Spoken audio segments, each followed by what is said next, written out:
আসসালামু আলাইকুম দর্শক।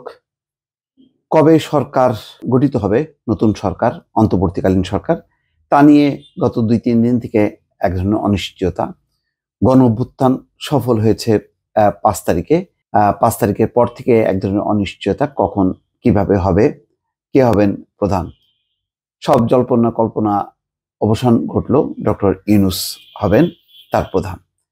কিন্তু কবে, সেটাও আবার সেই আলোচনা যখন শুরু হলো, তখন আজকেই ফাইনালি যেটি জানালেন সেনাপ্রধান এবং অন্যান্য সূত্র, যে আগামীকাল বৃহস্পতিবার তিনি শপথ নেবেন রাত ৮টায় এবং তার যেই সদস্য সংখ্যা ১৫ জন হবে, এটিও খবরে প্রকাশ পেল।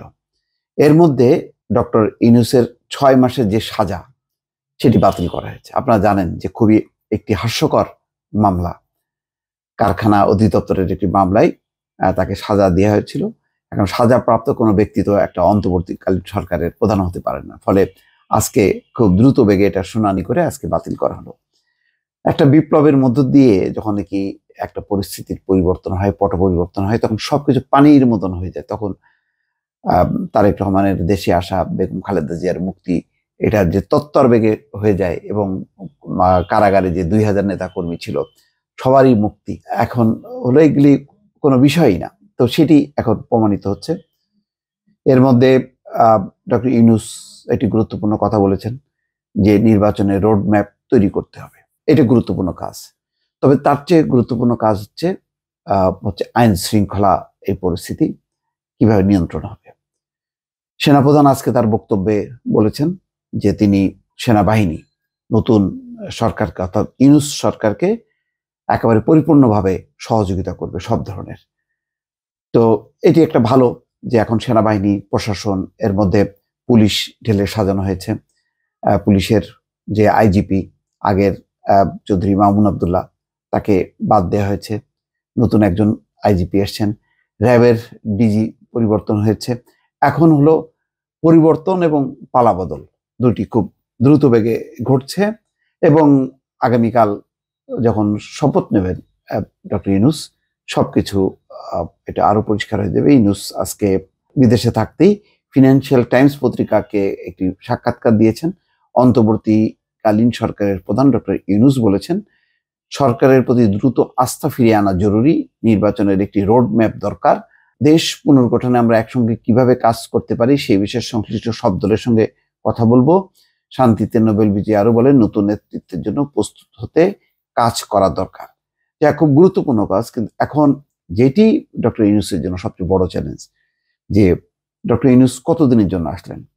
এটা কি ৩ মাসের জন্য, ৬ মাসের জন্য, নাকি কত বছরের জন্য? বিএনপির ভেতর থেকে একটি তাগাদা যে দ্রুত সময়ের মধ্যে নির্বাচন দেয়া, এবং তারা তো নিশ্চিতই যে এখন নির্বাচনে যদি হয়, যদি নতুন কোনো রাজনৈতিক শক্তির অভ্যুদয় না ঘটে বা নির্বাচনে অংশ না নেয়, তাহলে তাদের জন্য বিপুল ভাবে বিজয় এটা কোনো ব্যাপারই না। একটা প্রশ্ন আছে যে আওয়ামী লীগ কি করবে? সেই আওয়ামী লীগ এখন যে কাদায় পড়লো, আওয়ামী লীগ কি এখন এই ইউনূসের শাসনে নির্বাচন করবে? এইটা তো তারা বলেছে যে নির্বাচন তো নির্বাচনের মতন হবে। এখন দেখি আওয়ামী লীগ সেই চ্যালেঞ্জ দিতে পারে কিনা। আমার ধারণা সেই চ্যালেঞ্জ নেবে না এবং তারা নির্বাচনে অংশ নেবে না। যাই হোক, তার চেয়ে বড় কথা হলো যে শুধু নির্বাচন না, পুরো সিস্টেম, প্রশাসন, বিচার বিভাগ, পুলিশ, এই যে আমূল সংস্কার, এই সংস্কারের জন্য আসলে কি ৩ মাসের মধ্যে সম্ভব? ডক্টর ইউনূসের নেতৃত্বে ১৫ সদস্যের একটি অন্তর্বর্তীকালীন সরকার হবে।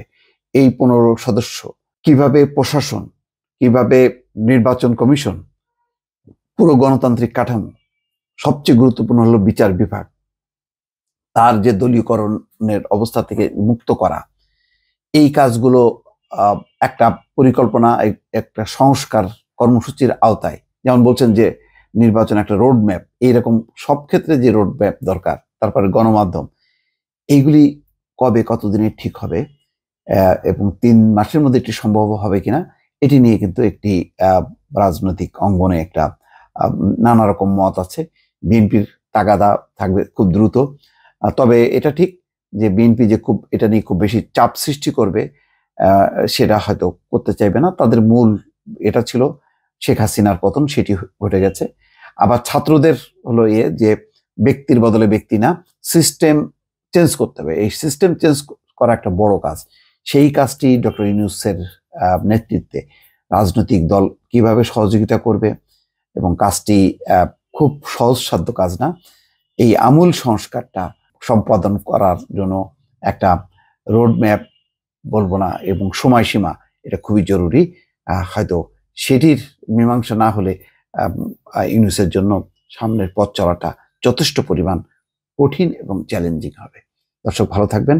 আল্লাহ হাফেজ।